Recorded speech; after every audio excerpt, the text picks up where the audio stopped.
Hello, thank you so much for joining me. This is Darshini, part 3 of the videos regarding predictions and what we're seeing around the earth. But basically what we're going to be doing is moving to Japan now, and Japan is going to be, and Asia is going to be affected later on this year, around about September through really October through November. They're going to be shocked with small earthquakes or movements underneath the sea level.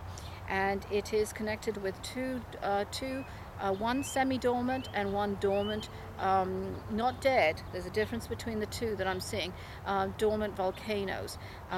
That one is barely visible above the sea that I can see, but the other one is definitely underneath. That's the one that's going to be the troublemaker and is going to trigger off these earthquakes. And what I'm seeing is it starts from the island. If you're looking at the Japanese islands, it goes like this, and it certainly starts from the bottom and then moves up, and it ends kind of far southeast there. Sorry, not southeast, northeast, and from there, I'm sorry, I apologize, I just saw a beautiful eagle right above me. Anyway, must be good luck. Anyway, basically it's going to go up, kind of a trip effect, up slowly, up and affecting each of that. It's as if it's not a tectonic plate, but it shifts enough that it's going to affect the islands, and it moves the crust up, and that's why it's going upwards, not downwards, which is surprising. That if you see it, it's going to affect that way, not that way. So there are going to be tsunamis, but it's not going to be anything so significant. It's going to be detrimental like the one quite a few years ago, which obviously killed thousands of people. But we're not going to be discussing that, I'm afraid. But I just want you to make sure that you are in a safe place if you're traveling to Japan during that time.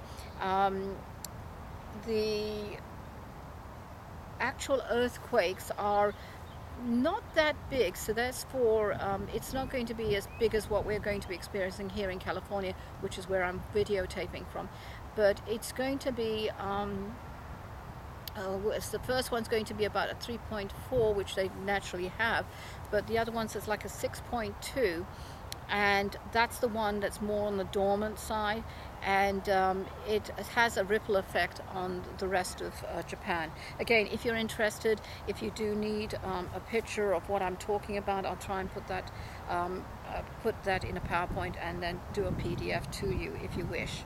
What I'm also seeing, so really it's from basically now minor earthquakes through April 10th next year. So there is definitely a shift in the crust, and I did bring this up on the original videos, and that is that I'm sure a lot of people know that every 50 to 60,000 years, and this is not me, I'm not a scientist, but this is an actual fact, that 50 to 60,000 years the polars, the South Pole and the North Pole, actually switch.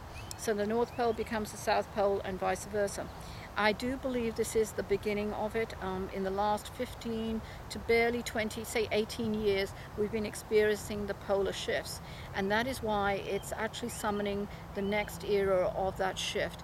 And when you think about it, for magnets to be pulled apart like that and switched, it has to have effects on the Earth.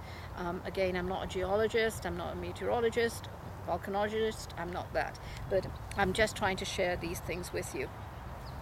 On a last point before we leave here and end part 3, what I am seeing, and this kind of came out, but I'm going to share it with you, you probably think I'm crazy, is a sunburst from the sun. And sunbursts, when they're really of intensity and high volume, do affect Earth and subsequent weather conditions.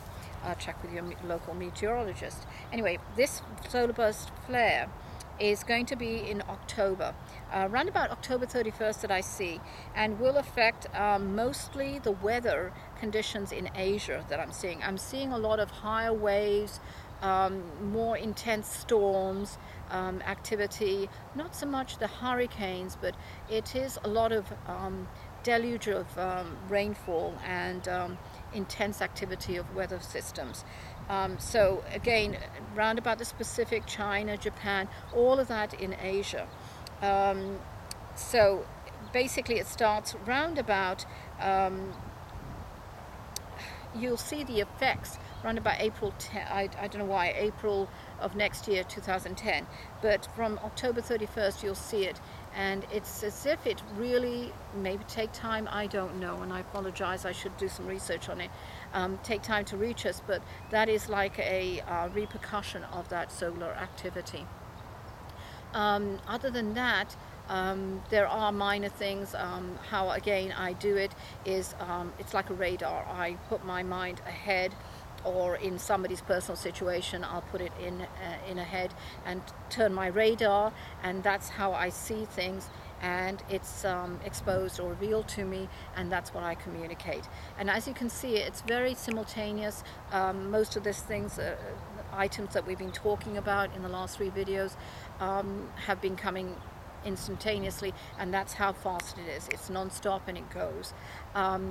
If you want to check a few of my classes out, or what I'm doing, and the credibility of me, the testimonials are posted on my website, and that is Darshini, D-A-R-S-H-I-N-I inspirit.com. It's also posted on the notes in the YouTube. And I thank you so much for you, all of you, being patient with me, listening, and I hope the volumes are better, and the wind, I have been trying to be careful. Unfortunately, there's a lot of activity here. Anyway, take care. May your spirit be always with you, and we'll cover other little ways of asking for help from spirit in another video, and that's only if you're interested. So email me and let me know. Thank you so much, and I hope to talk to you soon. Bye bye.